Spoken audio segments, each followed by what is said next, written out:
Hi everyone, this is Tracy here.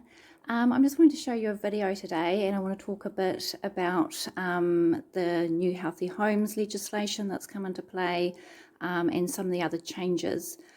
These changes have been made in order to help tenants, which I'm fully in support of, to make homes healthier and to give tenants more security. However, I feel that some of this legislation has gone a bit too far, and the result is actually causing problems for tenants.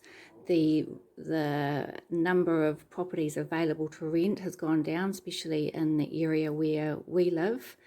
And initially, the ideal tenant, it's very challenging at the moment to find somewhere to live. So what I wanted to do today was just show you an example of a home that doesn't meet Healthy Homes regulations, and just get your feedback on whether you think that's reasonable or not, and whether you think legislation like this is actually helping tenants ultimately. So this is a home, it's a friend's home. I'll just sort of chat to you while I'm walking through it. It's all pretty self-explanatory. We've got lounge and dining room, what have you, and a kitchen, all the usual things in the house. I'm sure you can tell by looking at it, it's very clean, it's very tidy, it's very well maintained. The owner of this house is a good friend of mine. She's lived here with her family for 18 years. She's raised 2 healthy children in this house. And obviously they have none of the family members have suffered any ill effects from living in this house. So pretty nice family home. I've been in this house in the middle of winter. I've never noticed any damp, any mold. I can't even recall being cold in this house. It actually has 2 heat pumps. One of them is up there, you can see that there on the wall, quite a large one. Struggling to even recall whether it's used a lot in the winter. I don't believe it is. I think it's used more in the summer for cooling than anything. Got a master bedroom here, won't bother showing you, but actually I can do. There's a wardrobe and an ensuite again. No sign of mold, no sign of damp. It's a nice, airy house.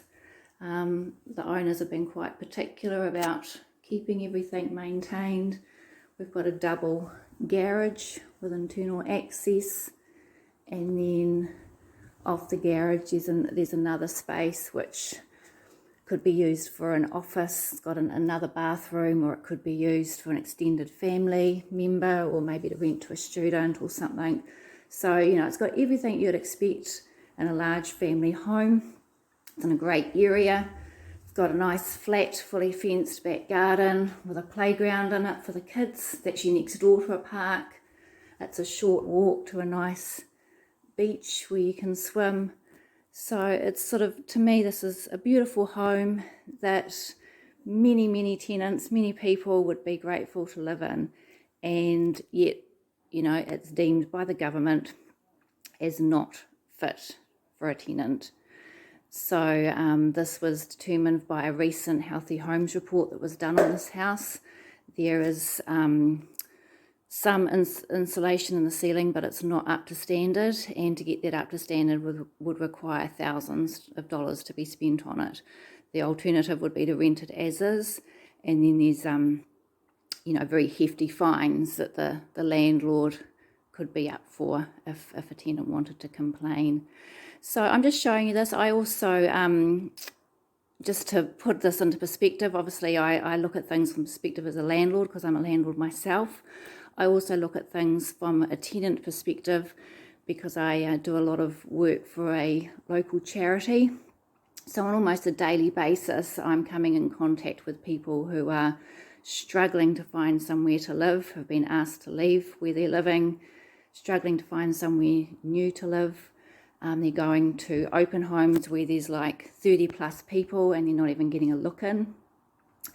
I'm dealing constantly with people who are living in emergency housing provided by the government, which is often quite frankly disgusting, because of course emergency housing and any properties rented by the government does not have to adhere to the same rules that private landlords do. And we also have homeless people that we look after, that we deal with as well. People living in their cars, people sleeping behind the public library, and at the beach, and in other situations. So there's a lot of people out there in dire situations because of the housing shortage. And I've just got some concerns around some of the current legislation and some of the proposed legislation that's looking to come in later in the year.